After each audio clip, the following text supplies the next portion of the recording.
Ladies and gentlemen, I just seen some news and I am fuming. Arsenal, you need to act now. The January transfer window is here. We have major problems. We need to rectify it this window.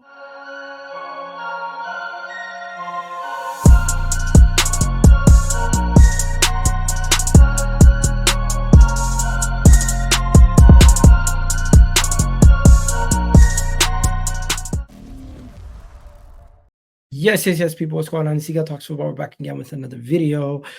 We need to talk about some things that I just witnessed, and these things are really, really frustrating to see.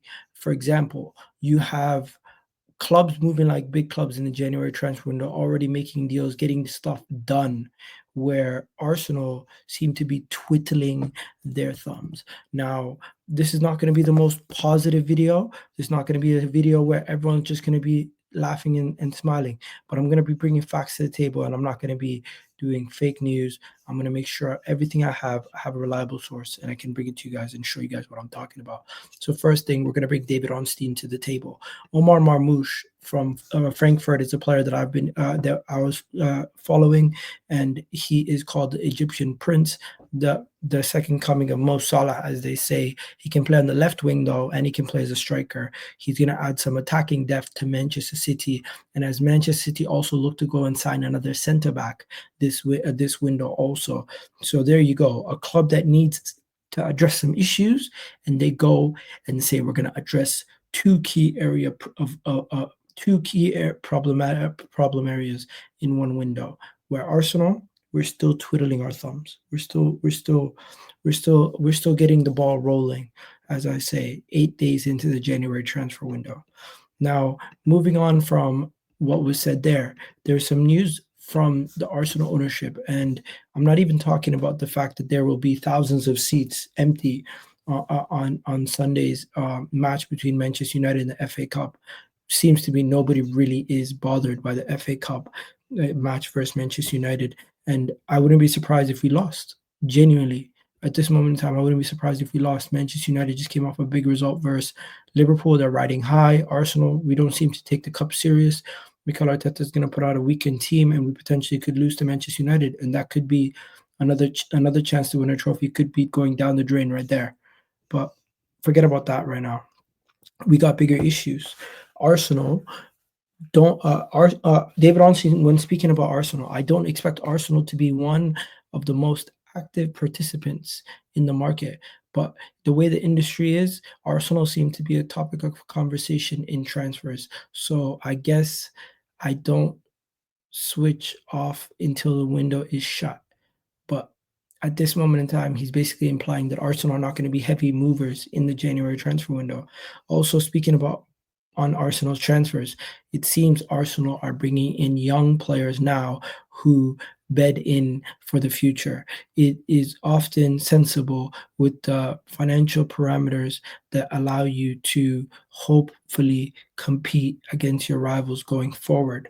Now, I don't have anything wrong with that, but this is where I question what they're saying. I don't think the interest in somebody like Nico Williams shows that they would like to do something.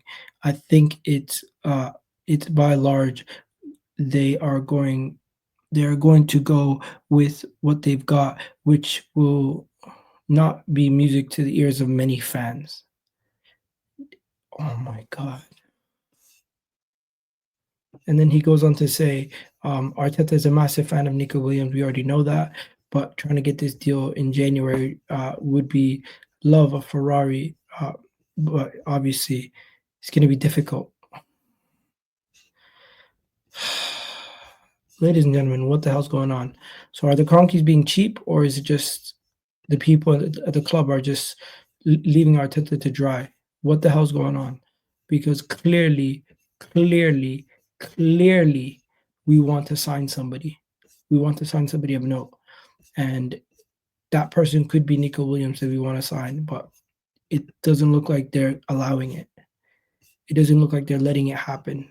It doesn't look like they're letting it go through. It doesn't look like they're being serious about actually making a signing this window. But yet we're being linked to so many other random players. This is insane for what I'm hearing. Insane. Insane. And there's even more news, even more crazy news. But right now, it looks like Arsenal might not actually pull the trigger on anything. Yeah, Arsenal might not leave this January window with a single player. And this line right here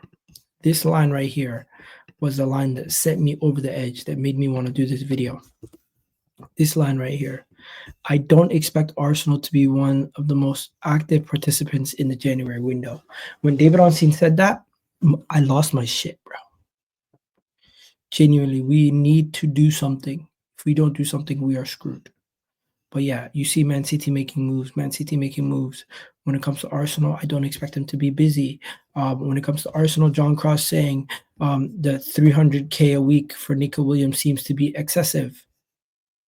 But we've seen what happens when you don't pull the trigger on players who you deem valuable and that you need at your club. Look at Alexander Isak. We said, oh, his transfer fee was too expensive. Now look at us. Is his transfer fee too expensive now? Is the 55 million that they valued him in the January of 2022 too much now?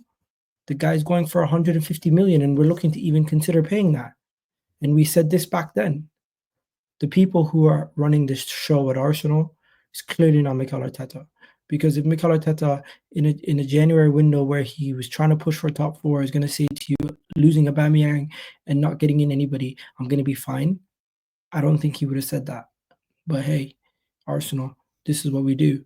We try to get by doing cheapskates and trying to just see what we can do with a shoestring budget and say we're a big club. We're not acting like it. Honest truth, we're not acting like a big club. We're acting like a very small club. And even guys like Brian Mbeumo, we're not going to Brentford correctly. We're just saying he's on the short list for potential summer transfers. But what does that mean? We're not pulling no triggers right now. We're not pulling a trigger on anything right now. We're literally just window shopping. 50 Cent said it your best. You're just a window shopper. Unfortunately, I don't know what to say right now because it seems like Arsenal might not get any deals done. But let me go through more. You got Danny Olmo. That's not happening. Danny Olmo is no longer happening. What else is there? You got Dusan Vlahovic was linked to Arsenal, but now you got Chelsea, Man United, and Tottenham have been offered Dusan Vlahovic. Juventus are trying to get rid of Dusan Vlahovic. Nobody wants him. Man City are about to get Marmoush. Of course, Nico Williams regarded his dream club to be Barcelona. They can't afford him. And now he's prepared for a move to the Premier League. But Arsenal are not interested in paying his wages. Man City don't want him over Marmoush. Liverpool have not even made interest yet. So that's what's going on with Nico Williams. Neymar is going to be headed to the MLS, and Mo Salah could potentially be headed to Saudi. We're going to have to wait and see what happens with that. You also have Kevin De Bruyne could be potentially headed to Saudi. Tottenham are interested in Douglas Luiz, and also Arsenal and Man United have been interested in him in the past. Could we go back in for Douglas Luiz? The man hasn't even gotten much game time at Juventus. He joined Juventus and just has shot the bed. He's been an absolute flop in Juventus, in Turin. So we're going to have to wait and see what happens with that. And this one here is the one that made me lose my mind. We need an attacker. We need a forward player. But Arsenal are interested in signing Ronaldo Orego from Barcelona. They have started working on the operations. I don't believe this with 1 second in my mind. I don't believe it. I think this is bullshit. First of all, why do we need another center back? Why do we need another defender? We need midfielders and attackers. The most important position we need is attacking players right now. If we go and sign another defender before we pull the trigger on another attacker, that's mismanagement of funds. That is mismanagement of funds. That is poor squad construction. And this right here is one of the reasons why Arsenal are a joke, mate. I am fuming right now. This is bullshit. You have Man City in the January transfer window already moving, already already looking to make 2 signings, as we are here twiddling our thumbs, and the Cronkies are saying, or Tim Lewis or whoever's in charge are saying, "Oh, well, Arsenal might not do anything big this window. We might just kick it down the can to the summer. You might just have to work with what we have." Disgraceful. Disgraceful. Disgraceful. I'll leave it there. You guys have yourselves a wonderful day. Peace.